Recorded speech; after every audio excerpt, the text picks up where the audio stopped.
graça e na paz do Senhor Jesus, amém? Amém. Convido os irmãos a abrirmos nossas Bíblias em Gálatas, capítulo 6. Gálatas, capítulo 6. Nosso texto é do versículo 1 ao versículo 5. Amém? Amém. Gálatas 6.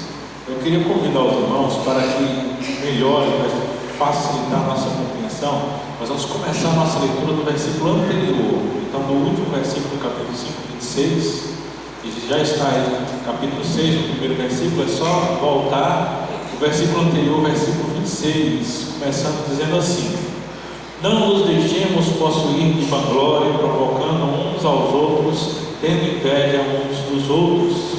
Irmãos, se alguém for surpreendido em alguma falta, vós que sois espirituais, corrigi-o com espírito de brandura, e guarda-te para que não sejas também tentado.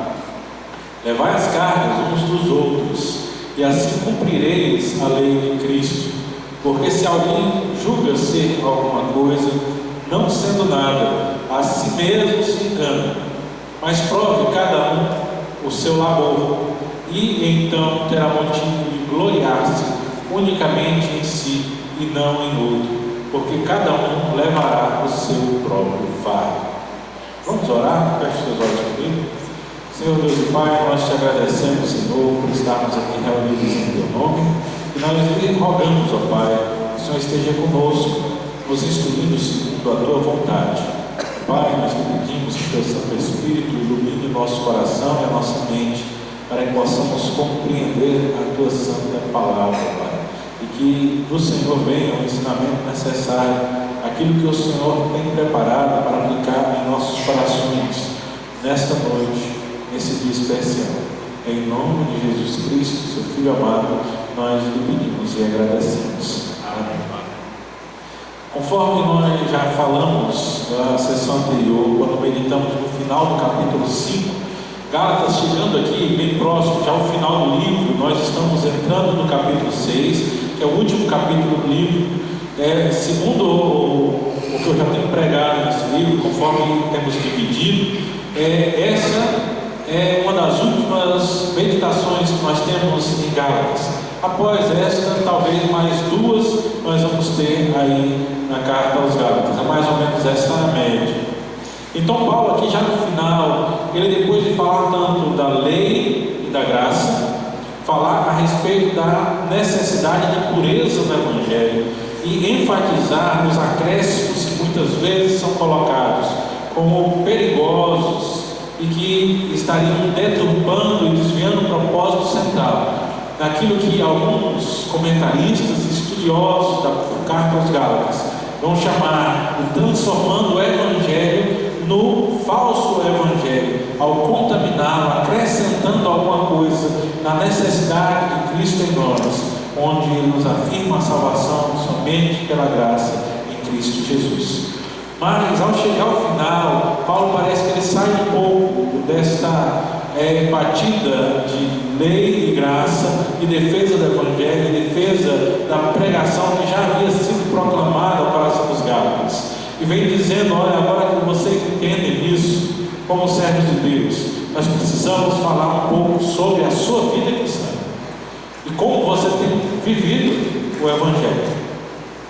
E aquilo que eu já tinha meditado, eu cheguei a um título certa vez a respeito desse texto. Eu gosto muito dele, eu acho promissor, talvez por um pouco daquilo que nós fazemos na igreja, ou aquilo que eu comecei a fazer na igreja na minha juventude, né? Que o meu início no trabalho dentro da igreja foi justamente no louvor da igreja, e a música ela sempre chamou a minha atenção. E quando alguns comentaristas utilizaram esses termos, eu achei muito propício quando eles falam que aqui no final, em Gálatas 6, o que Paulo está trazendo aqui é uma equalização dos egos. Talvez você já tenha ouvido essa palavra, equalizar. A maioria das vezes nós ouvimos, mas a gente não sabe precisamente o que ele significa, ou seu significado básico. E eu gosto de usar um termo assim, porque é algo que chama a atenção, e espero que, como já anteriormente aconteceu, na sua mente fique gravado porque vai ajudar você a se lembrar do texto e dos propósitos de Deus para nós através dele. Paulo vem para equalizar o nosso ego. Equalizar é na música, quando o operador de som ele vai regulando os volumes e os timbres, tanto dos instrumentos quanto das vozes, para que você consiga ouvir todos eles e um não fique encobrindo o outro.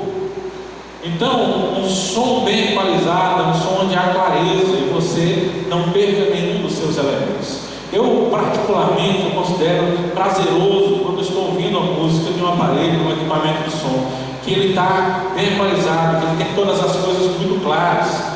E na minha preferência, quando estou ouvindo a música, eu gosto de músicas onde o contrabaixo é bem marcado.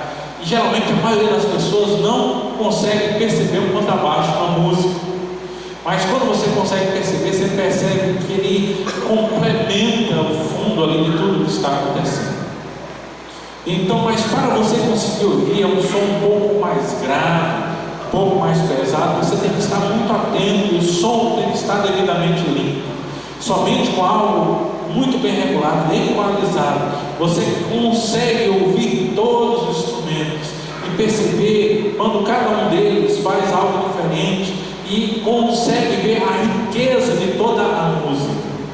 Muitas vezes a nossa vida, o nosso ego, a nossa forma de viver, ela precisa do auxílio do Espírito Santo para fazer essa regulagem, para equalizar, para que uma parte, alguma coisa que nós façamos, ele não suplante o outro.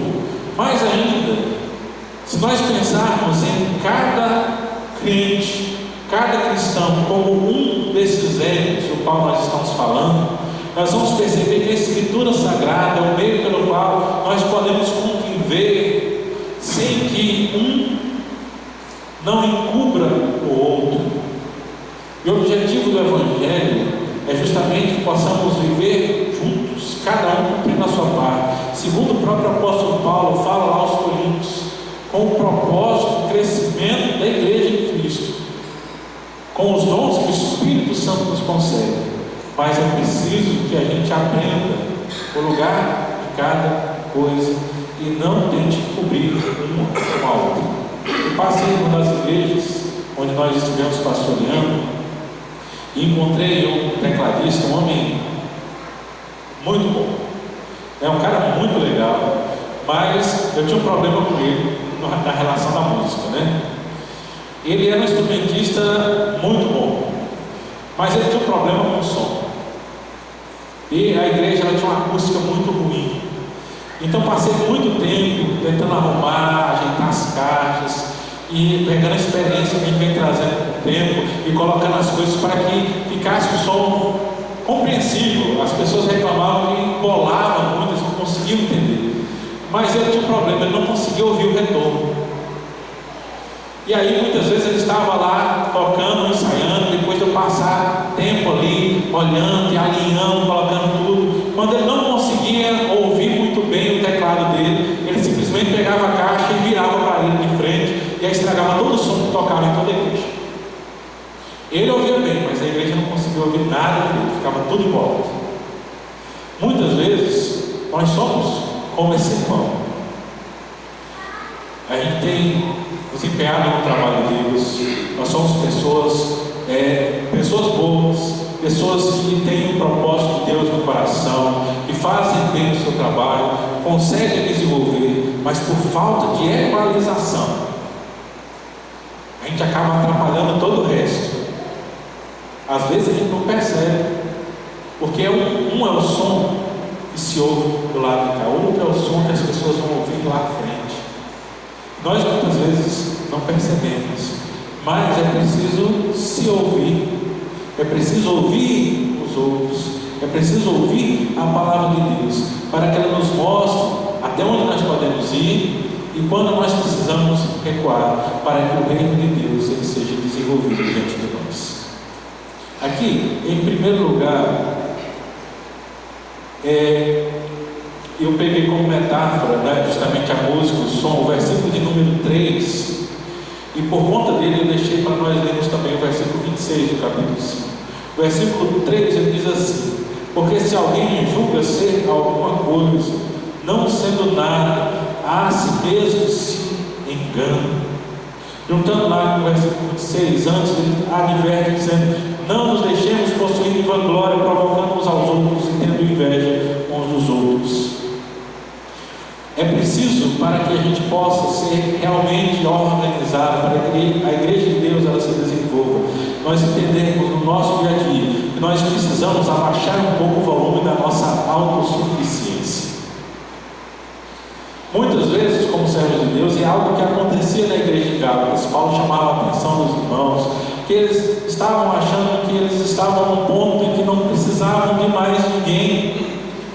Aqui, o grande problema não é a necessidade, mas o auto-julgamento. O versículo de número 3 ele nos fala: se alguém julga ser alguma coisa, ele não está aqui discutindo a nossa percepção ou se realmente a gente está ou não está, mas ele fala de um julgamento. A ênfase de Paulo é que, como servos de Deus, nós precisamos entender que nós não temos nada de nós mesmos, mas nós pertencemos unicamente ao Senhor. Se nós somos salvos porque Ele derramou a sua vida por nós. Se nós podemos louvá-lo, é porque Ele nos capacitou para isso. Os dons que nós desenvolvemos na igreja foram dados também por Ele. E nas palavras do próprio apóstolo, em um outro dos seus escritos, nós não temos nada para que nos gloriar, porque tudo nos foi dado. Então a ênfase de Paulo, quando ele nos escreve no versículo 3, é: se alguém julga ser alguma coisa, no sentido que, diante de Cristo, se ele tirar tudo aquilo que ele nos concedeu, nós não somos nada. Paulo é enfático nesse discurso. Ele atribui a si mesmo em outro local, dizendo: eu sou o menor dos apóstolos. Nós comentamos a respeito disso hoje pela manhã do estudo. Eu não sou digno de ser chamado apóstolo. Paulo fazia questão de enfatizar. E quando ele fala a respeito das suas qualidades, ele diz para as pessoas: como se eu estivesse louco, como se eu estivesse fora de mim. Eu poderia me gloriar se eu estivesse fora de mim. O que é que eu diria? Ele começa a dizer: judeus, da tribo de Benjamim, e aí vai dando todas as suas qualificações, que os coloca numa situação extremamente diferenciada pelo olhar humano. Mas no final das contas ele diz que considerava tudo isso como se fosse refúgio ou esterco para o desenvolvimento do corpo de Cristo. No versículo 26, ele levanta a palavra: não deixemos possuir de vanglória. E junto com vanglória tem outra palavra um pouquinho mais à frente, provocando uns aos outros, tendo inveja uns dos outros. As duas palavras estão no mesmo versículo, porque eles tratam de um assunto, mas colocando pontos diametralmente opostos. Vanglória é quando eu me considero superior. Então eu vou me vangloriar daquilo que eu sou. Eu vou encher o peito e dizer: porque eu sou isso. Quem nunca conheceu alguém? Eu conheci algumas pessoas assim, que tudo dele é melhor, Se ele vender aquilo e trocar por outro, agora o outro que está com ele é que é o melhor.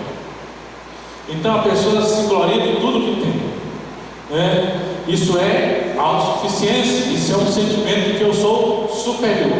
Mas, ao contrário, inveja é um sentimento de inferioridade. Quando você inveja alguém, você está invejando algo que lhe parece melhor do que aquilo que você tem.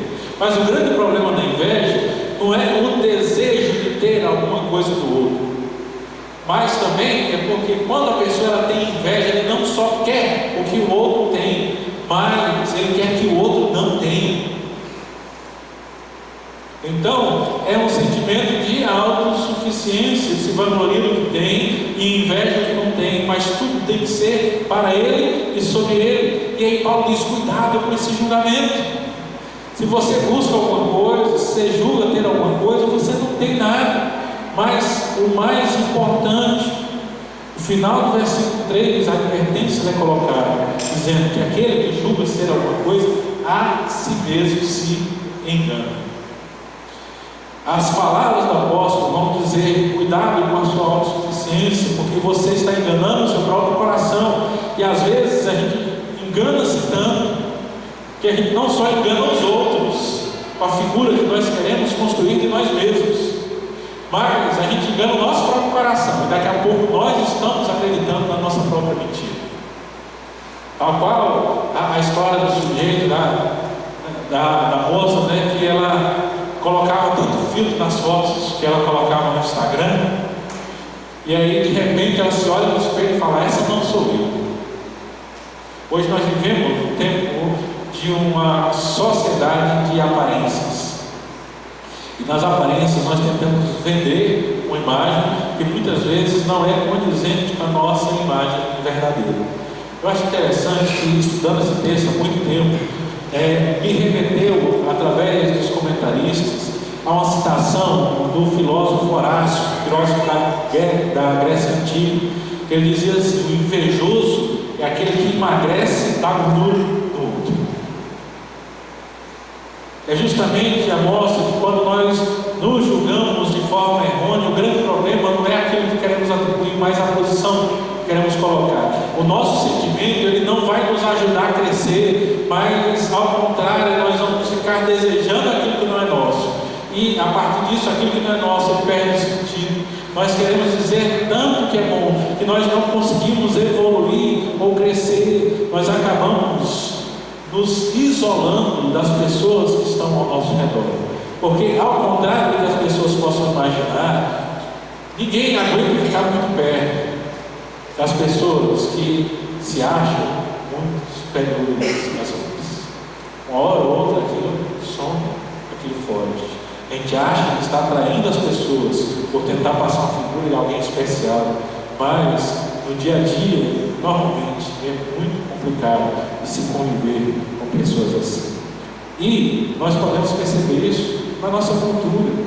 Hoje nós vivemos o tempo dos influencers digitais. As pessoas crescem e aparecem na internet, ganham muitos views, são vistas, se tornam famosas no mundo todo, até o momento que aparece o seu verdadeiro eu, e alguém consegue hoje, com todo celular tem uma câmera, e de repente um vídeo explode e mostra essa pessoa no seu dia a dia, o que realmente todo mundo faz, e muitas vezes nem todo mundo é sempre aprazível, é sempre agradável com as pessoas, mas no momento que é mostrado um lado verdadeiro, logo hoje, como a linguagem diz, há um cancelamento e aquilo tudo vai por água abaixo.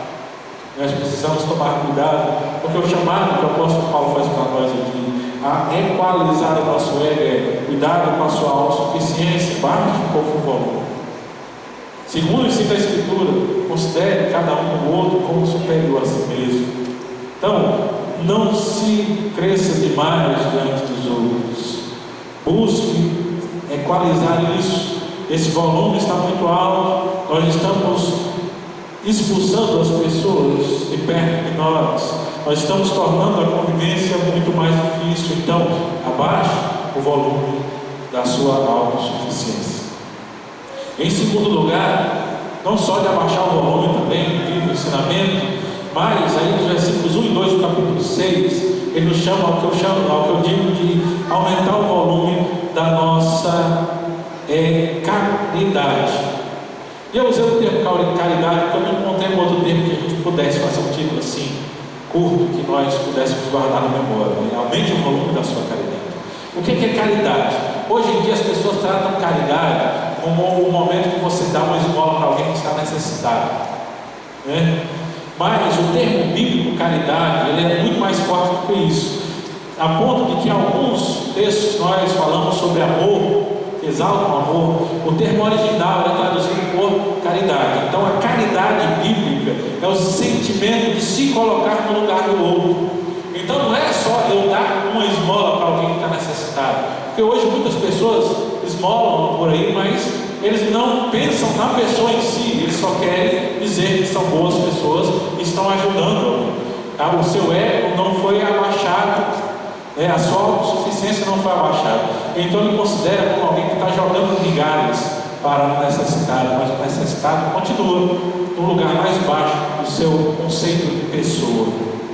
Mas aqui Paulo diz: irmãos, versículo 1, se alguém for surpreendido em alguma falta, vós que sois espirituais, corrigiam com espírito de brandura, guarda-te para que não sejas também tentado.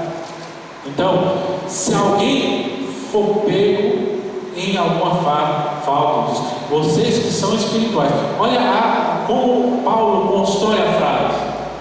Ele fala de alguém que teve algum problema, falta, ele fala de algum pecado, alguma coisa que desarmone a conduta da pessoa.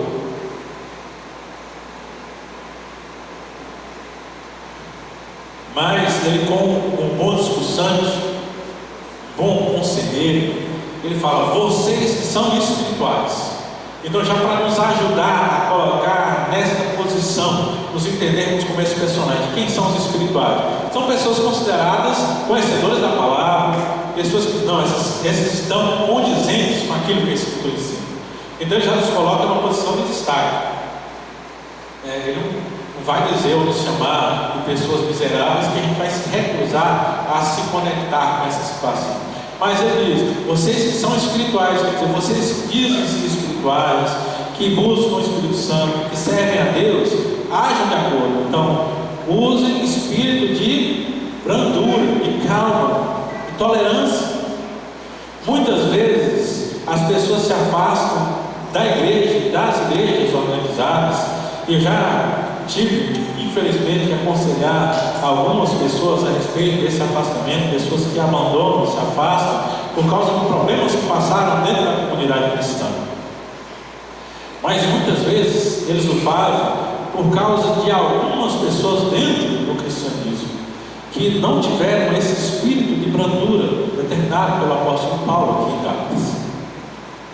Hoje, infelizmente, as pessoas substituíram a disciplina bíblica, que na verdade é o tratamento que se dá à pessoa para a sua recuperação, como uma vingança.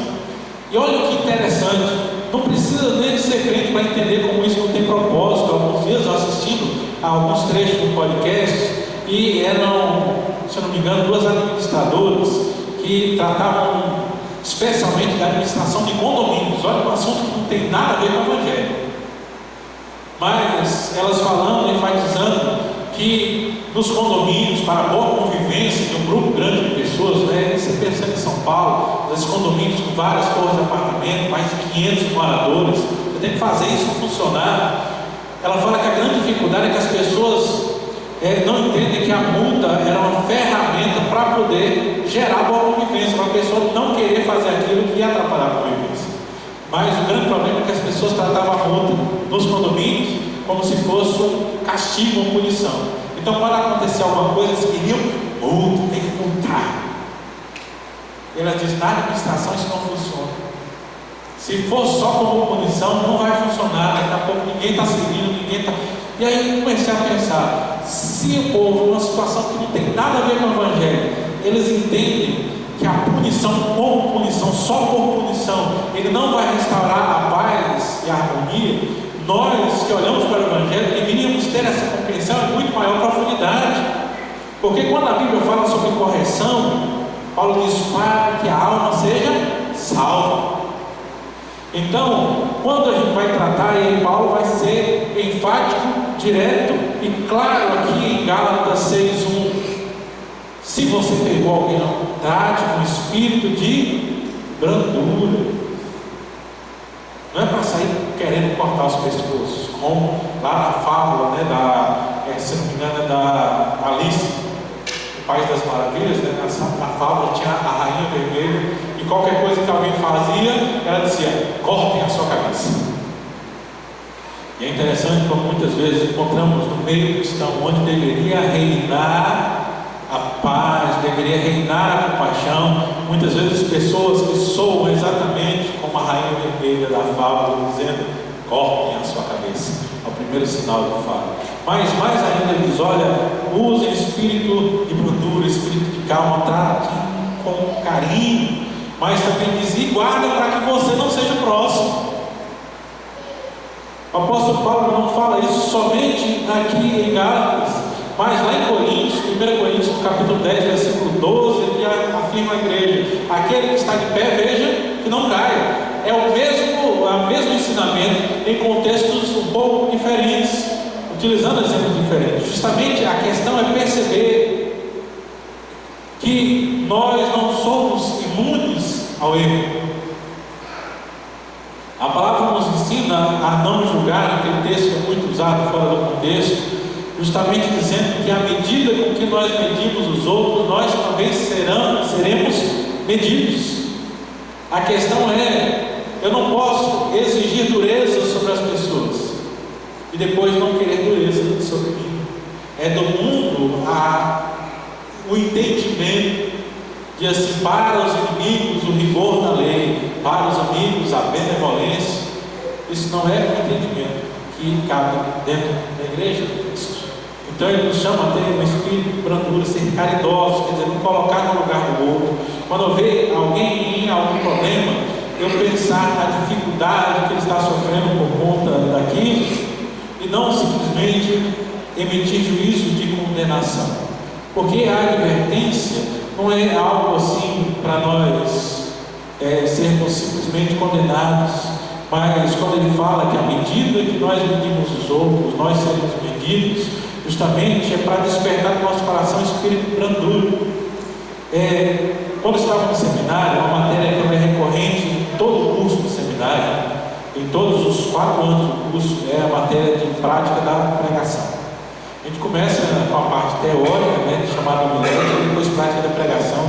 Praticamente todos os semestres nós fazemos uma matéria dessa.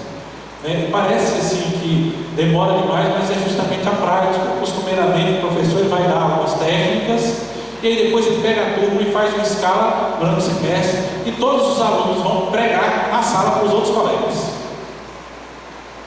E é claro que todo mundo fica morrendo de medo, mas o professor que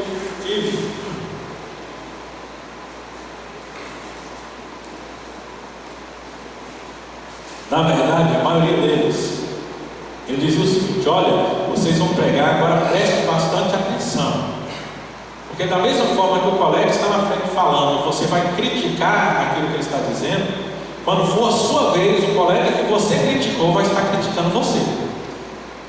Então, meio advertido, se você não for brando com o colega, ele não vai ser brando com você.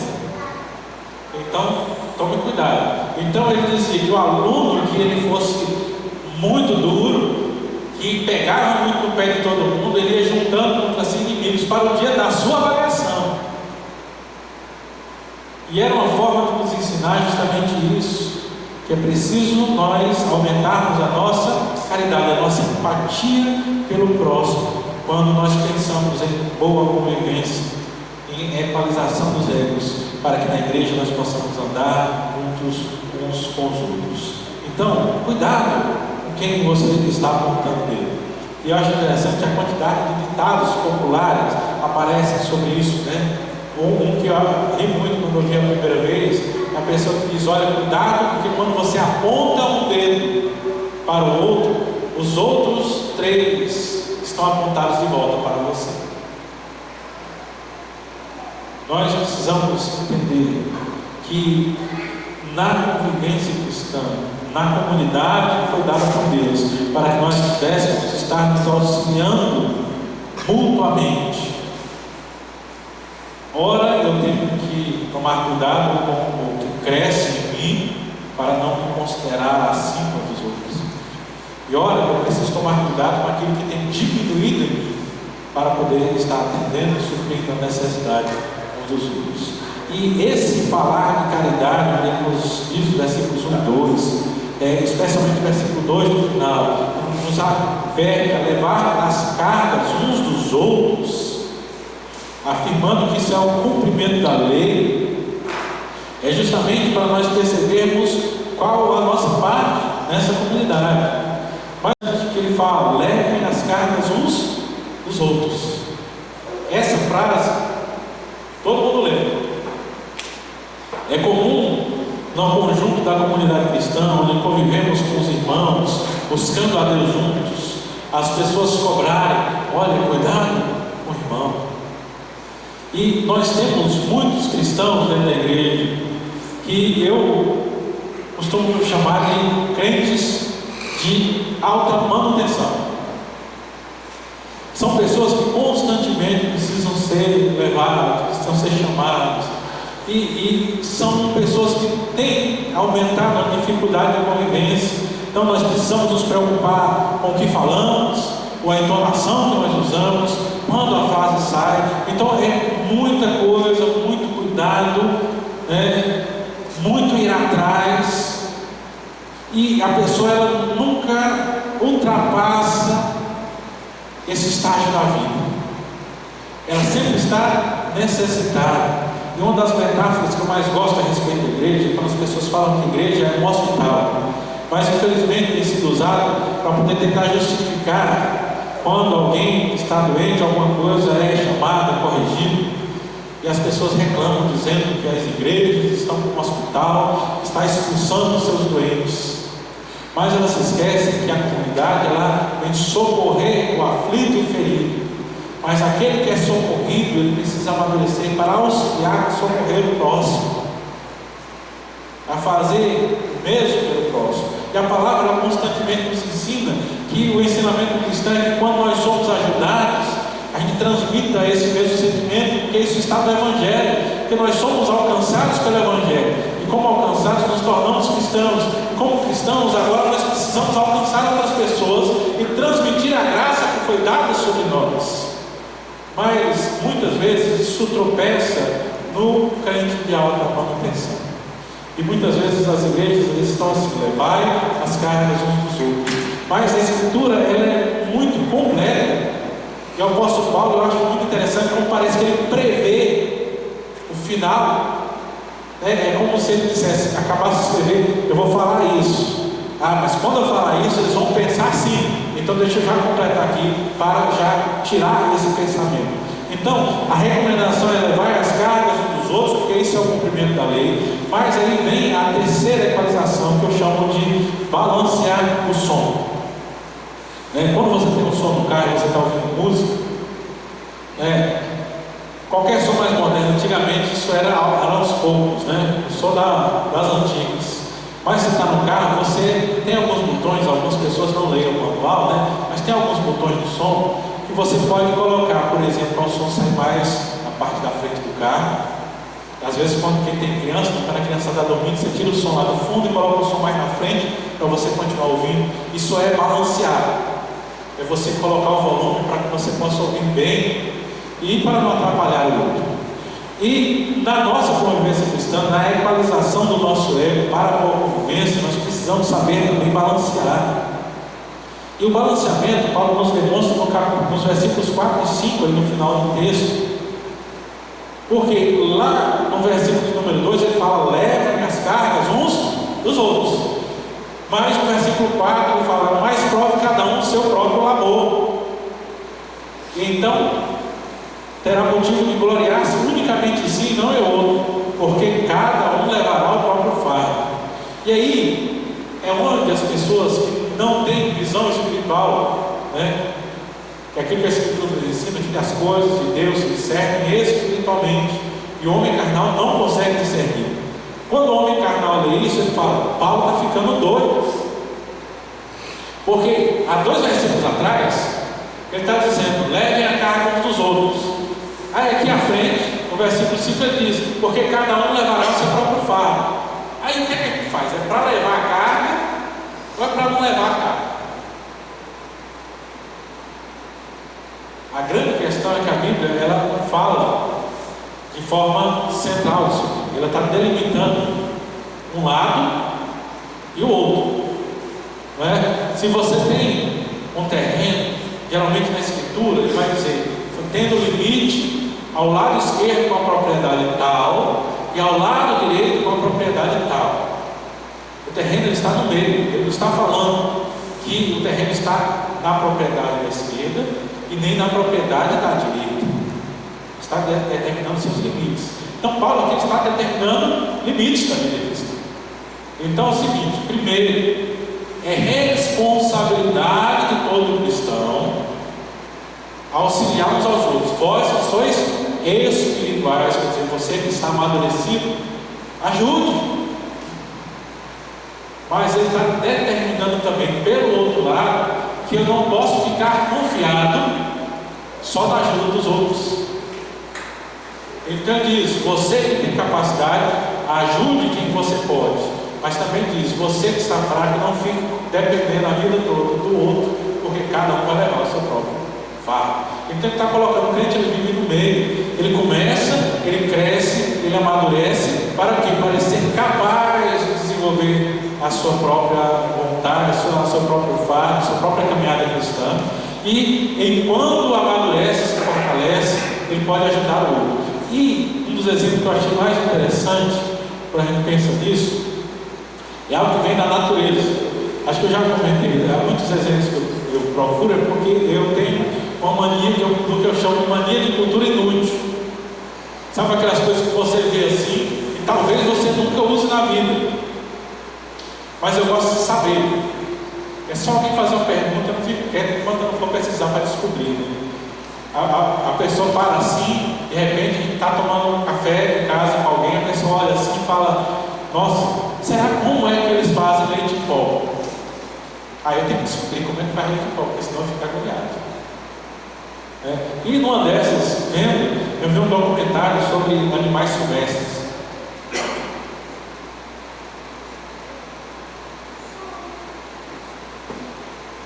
Coisa que não vai me servir de nada, porque eu não sou caçador, não gosto do esporte. Mas ele falava sobre os patos selvagens. Eles migram de um lugar para o outro, fazem grandes voos. Talvez você já tenha visto, talvez não pato, mas outros animais, que eu já vi, então acho que deve ser comum. De repente você vê aqueles pássaros voando, eles formam um V no céu. Todo mundo já viu isso. Forma aquele desenho. E aí eles estavam explicando. Aqui na grande micração, ele forma um V e parece um V perfeito. Você imagina, mas esses patos, como é que eles sabem para poder fazer um desenho? Porque a questão não é o desenho, é que o pássaro que vai à frente, ele vai abrindo o vento. Então atrás é aquilo que a gente chama de vácuo, né? Quer dizer, quando ele vai batendo as suas asas, ele forma uma corrente de ar, que o animal que está logo atrás dele, ele consegue aproveitar aquela corrente e voar com um esforço menor do que o que está na frente faz. Então, quando eles vão cruzar grandes distâncias, sempre o pássaro pega a frente, mas ele não fica à frente a viagem toda. Ali eles vão revezando, por isso tem os dois lados. Se você reparar bem, geralmente um lado é mais curto do que o outro. Por quê? Porque aquele lado vai, o primeiro ele cede o lugar e o outro toma a sua frente, assim que ele cansa. E assim eles vão revezando. O pássaro que toma a frente ele faz mais esforço, ele cansa mais, e quando ele está cansado, ele vai para trás, para a última posição, para poder pegar o ar dos outros e conseguir viajar mais tranquilo. E assim eles se revezando, um auxilia o outro, mas sem um suplantar o outro. Um vai auxiliando aquele que está logo atrás, mas eles não ficam na mesma posição até que o da frente morra de exaustão. Eles se revezam nessa posição. E aí quando eu leio Paulo falando aqui, prove cada um o seu labor, mas leve as cargas uns dos outros, eu lembro dos patos. Ele fala que justamente na vida cristã, balancear o som é quando eu consigo colocar para que todos nós possamos viver confortáveis. Então, quando eu posso, eu levo a carga do irmão, eu auxilio o irmão naquilo que é necessário, mas eu não vou sobrecarregar a outra pessoa. Eu tenho que entender também que eu não posso ficar a vida toda nessa mesma dependência. Então, isso é equalizado. É cada um fazer a sua parte. E Deus é tão bom que a palavra diz que Ele não exige de nós além das nossas forças. Então nós fazemos a nossa parte naquilo que nós podemos fazer, na nossa força, e Deus vai ficar feliz. Deus só nos cobra quando a gente tem capacidade de fazer melhor e a gente não faz por preguiça. E aí Ele vai chamar a nossa atenção: maldito todo aquele que faz o trabalho do Senhor relaxadamente. Mas dizer que Deus amaldiçoa quem faz o trabalho dele relaxadamente, não quer dizer também que eu tenho que fazer todo o tempo. Trabalhando em federações, uma das coisas que chamava a atenção é que há a necessidade das pessoas assumirem o trabalho. É algo que eu costumo sempre fazer em mensagens, quando no final do ano a gente tem que fazer eleição de sociedades internas. É preciso auxiliar uns aos outros. A gente não pode deixar só porque às vezes há pessoas que elas ouviram tanto a repetição do texto que diz que é maldito aquele que faz o trabalho do Senhor relaxadamente, que ele acha que ele tem que continuar fazendo até esgotar todas as suas forças. Eu já vi irmãs em federações de SAFs que com a saúde debilitada, ela não conseguia dizer não a algum cargo que lhe era proposto. Ela achava que estava pecando se fizesse isso, mas na verdade, quando a palavra fala, ela não está dizendo isso. Ela fala que tem que fazer conforme as suas forças. E às vezes a gente não entende que na liderança, às vezes você deixar não acontecer, é você ensinar as pessoas que mais pessoas precisam assumir responsabilidade. Isso é equalizar, é balancear o nosso ego, para nós entendermos, eu faço, mas eu tenho que saber também ceder. Há um momento de trabalhar e há um momento de entregar. E conforme o sábio fala lá em Eclesiastes, há tempo para todas as coisas. Há o tempo de abraçar, há o tempo de afastar-se e se abraçar. Há o tempo de ajuntar pedras, é o tempo de espalhar pedras. Tudo há um tempo determinado pelo Senhor. E nós precisamos aprender a equalizar a nossa vida para aprender a entender o tempo de Deus. Eu costumo dizer que nós assumimos a responsabilidade, e as pessoas que têm isso, quando vê uma necessidade que ninguém mais quer fazer, ele vai lá e assume para não deixar a coisa se perder. Mas é preciso às vezes deixar as pessoas entenderem que elas precisam assumir responsabilidade. Na nossa vida cristã, na nossa vida com Deus, nós temos a nossa própria responsabilidade para com Deus. Nós vamos prestar contas, cada um vai prestar contas de si mesmo a Deus. Nós necessitamos do ensinamento, o mandamento de Deus. Olha lá no versículo 2, ele diz: assim cumprireis a lei de Cristo e levareis essas cargas uns dos outros. É mandamento isso, mas não quer dizer que alguém possa deixar de assumir a sua responsabilidade e deixar tudo sobre os outros.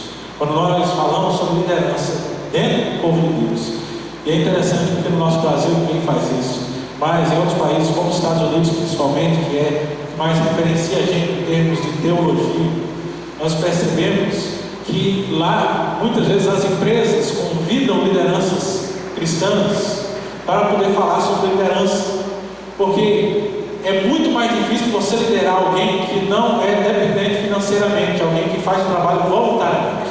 Algumas empresas até testam os seus líderes ou CEOs, colocando ele para liderar um trabalho voluntário, porque se você consegue, num trabalho voluntário, fazer as pessoas servirem, você consegue liderar alguém que está recebendo salário para aquilo com muito mais facilidade. E nesse ambiente, um desses especialistas a respeito de liderança, ele fala de uma teoria que eu sempre gosto de lembrar, né? Muitas vezes a igreja entra numa teoria que é do ambiente corporativo, que ele fala assim, que de cada 10 pessoas de um grupo de trabalho, 2 trabalham, 2 atrapalham, e as outras 6 elas ficam decidindo para que lado elas vão. Saber liderar é você saber enfatizar e dar importância ao trabalho desenvolvido, porque quem atrapalha sempre gosta de atenção, mas se eu dou atenção a quem atrapalha, o trabalho vai embora. Mas a ênfase que me chama mais a atenção que é uma realidade que nós vemos dentro da igreja. Muitas vezes, na estatística, a maioria não está fazendo. São poucas as pessoas que estão desenvolvendo. Mas o reino de Deus nos chamou não para ficar somente como espectadores. Porque viver como espectador, esperando que os outros façam, que os outros liderem, que os outros digam o que eu tenho que fazer, que os outros saibam aquilo que eu não sei, não é uma vida equalizada diante do Senhor. É preciso que a gente aprenda com os passos que a natureza nos ensina a revezar à frente, para que todos possamos desenvolver e chegar muito melhor lá à frente, para que não fiquemos cansados na jornada final, mas que possamos chegar com mais vitalidade. Isso acontece quando a gente aprende a equalizar. A gente aprende que ora eu ofereço as minhas mãos ao trabalho do Senhor, mas ora outra pessoa também precisa oferecer. Quando alguém faz, não quer dizer que vai ter que ficar fazendo até o fim da vida. E quando eu chego, não quer dizer que eu tenho que ficar sendo levado, colocado no colo, acariciado até o fim da minha vida cristã. Mas todos nós precisamos entender que há uma circulação. Nós precisamos entender, na minha vida eu preciso fazer da minha parte, que as cargas elas precisam ser ajudadas, e que eu não posso ficar só na dependência dos outros, mas ele nos chama justamente a responsavelmente olhar para o irmão, que talvez seja o ponto central. Por isso ele coloca no primeiro versículo do capítulo 6, a termos espírito de brandura uns para com os outros. É caridade, é se colocar no lugar do outro, é olhar e pensar: o que eu posso fazer pelo meu irmão? Se todo mundo pensar isso, o fardo fica leve para todos. Se cada um dispor a fazer a sua parte, nada fica pesado. Se nós, como servos de Deus, pensarmos desta forma, andarmos juntos, dividirmos a carga, nós seremos, acima de tudo, vitoriosos. Porque a palavra diz que as portas do inferno não prevalecerão contra a igreja. Quer dizer que nenhuma investida do inimigo, de fora para dentro, ele é capaz de destruir a igreja de Cristo. Mas nós percebemos com a história de que muitas vezes, quando a igreja ela entra em ruínas e extingue o seu propósito naquele lugar, ela ruiu porque de dentro para fora as pessoas deixaram de equalizar a sua participação no reino de Deus. Muitas vezes sendo autossuficiente demais, sem querer depender de ninguém. Muitas vezes sendo caridoso de menos, sem se preocupar com o próximo, e muitas vezes sem balancear-se no reino do trabalho e dividir a carga e ajudar uns aos outros. Se nós aprendemos com a palavra de Deus a observar o nosso viver diário, ouvir as recomendações, ouvir os conselhos daqueles que estão ao nosso redor, buscando na palavra de Deus, nós vamos conseguir que o reino de Deus ele continue crescendo, não só dentro do nosso coração, mas que cresça ao ponto de transbordar e atingir os outros. E assim a palavra de Deus ela crescerá e não será sobre nós, mas nós entendemos que nós fazemos parte de algo muito maior. E quando fazemos parte realmente de algo muito maior, ele vai continuar crescendo e sendo cada vez maior. Feche seus olhos comigo. Senhor Deus e Pai, nós te agradecemos, Senhor, por estarmos aqui reunidos em teu nome, Pai. Nós te agradecemos pela tua palavra, linda, Senhor, e pedimos, Senhor, através das palavras do apóstolo Paulo, que aquilo que o Senhor tem colocado em nossos corações ele possa frutificar em nossa alma, Pai. Somente teu Espírito Santo nos faz compreender, porque por mais explicação que a gente possa dar e tentar destrinchar, dirimir as dúvidas, ó Pai, mas é necessário espiritualmente que teu Santo Espírito coloque a mão no nosso coração e nosso entendimento e direcione a palavra, Senhor, para que ela possa fazer sentido, possa transformar as nossas vidas. Porque a pura letra, ou só pronunciar a palavra como se fosse um mantra, ele não transforma os nossos corações. Mas o Espírito Santo esclarecendo a nossa mente através da fé em Cristo Jesus, esse faz com que a vida anterior seja deixada para trás e entremos em nossa nova vida, onde todas as regulagens da nossa vida espiritual elas estejam no devido lugar, e que aprenda a ouvir, a entender, a repreender, a ajustar, para que possamos cumprir diante do Senhor, conforme a tua palavra, cada um prestando contas diante de Deus e tudo aquilo que nos foi dado, e como nós temos vivido, como nós temos respondido àquilo que nós recebemos do Senhor. O Senhor nos abençoe as nossas vidas, a nossa igreja, nos leve aos nossos lares debaixo do paterno cuidado. Então, Santo Espírito nos conduza sempre à tua presença, em todos os lugares, em todos os momentos. Em nome de Jesus. Amém.